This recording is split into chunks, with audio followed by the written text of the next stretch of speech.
क्या आप कल्पना कर सकते हैं एक ऐसा राजा जिसने लाखों लोगों का रक्त बहाया हो, लेकिन वही राजा बाद में अहिंसा और शांति का सबसे बड़ा प्रतीक बन गया। इतिहास में शायद ही कोई शासक ऐसा हुआ है जिनका जीवन दो बिल्कुल अलग अलग हिस्सों में बटा हुआ है, एक तरफ क्रूर विजेता और दूसरी तरफ धर्मप्रिय सम्राट। आज हम बात करेंगे मौर्य वंश के महान शासक सम्राट अशोक की और जानेंगे कि आखिर कलिंग युद्ध के बाद ऐसा क्या हुआ जिसने एक निर्दयी योद्धा को महान बना दिया।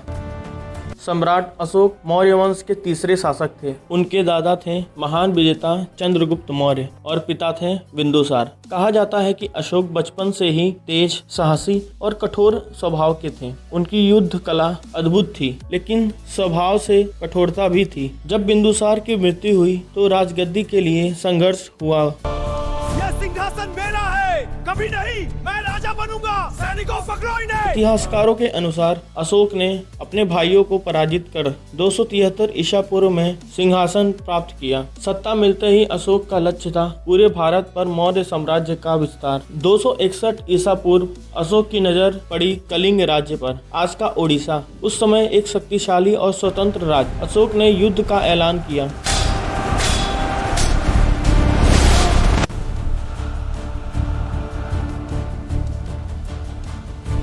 युद्ध भयंकर था। हजारों सैनिक मारे गए, घर उजड़ गए, नदियां रक्त से लाल हो गई। इतिहास के अनुसार 1 लाख से अधिक लोग मारे गए, 1.5 लाख लोग बंदी बनाए गए। युद्ध के बाद जब अशोक युद्ध भूमि पर पहुंचे, उन्होंने देखा चारों तरफ लाशें, रोते हुए बच्चे, विधवाएं, जलते हुए घर। वह दृश्य उनके हृदय को चीर दिया। उसी क्षण अशोक के अंदर कुछ टूट गया। उन्होंने महसूस किया, यह कैसी विजय है जिससे मेरे ही प्रजा के लोग मर रहे हैं। उन्हें गहरा पश्चाताप हुआ। उन्होंने प्रतिज्ञा ली, अब से वे कभी आक्रमण नहीं करेंगे। यहीं से शुरू हुआ अशोक का दूसरा जीवन। उन्होंने बौद्ध धर्म को अपनाया।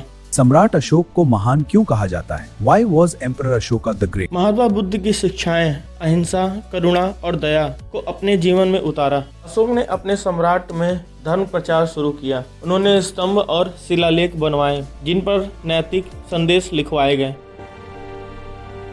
उनका उद्देश्य था सिर्फ शासन नहीं, बल्कि लोगों के जीवन बेहतर बनाना। उन्होंने अस्पताल बनवाए, सड़कों का निर्माण करवाया, पेड़ लगवाए, कुएं खुदवाए। उन्होंने अपने पुत्र महेंद्र और पुत्री संघमित्रा को श्रीलंका भेजा, जहां बौद्ध धर्म का प्रचार हुआ। आज भी भारत के राष्ट्रीय ध्वज में बना अशोक चक्र उन्हीं का विरासत। इतिहास में कई विजेता हुए, लेकिन अशोक जैसे परिवर्तन वाले बहुत कम। उन्होंने साबित किया, सच्ची ताकत तलवार से नहीं बल्कि करुणा से होती है। एक क्रूर योद्धा से धर्मप्रिय शासक बनने की उनकी यात्रा उन्हें इतिहास में अमर बनाती है। तो दोस्तों, सम्राट अशोक की कहानी हमें क्या सिखाती है? यह कि इंसान चाहे कितना भी शक्तिशाली क्यों ना हो, यदि उसके अंदर मानवता जाग जाए तो वह इतिहास बदल सकता है। अगर आपको ऐसी ही ऐतिहासिक और प्रेरणादायक कहानियाँ पसंद है तो हमारे चैनल युग स्मृति ज्ञान को सब्सक्राइब करें।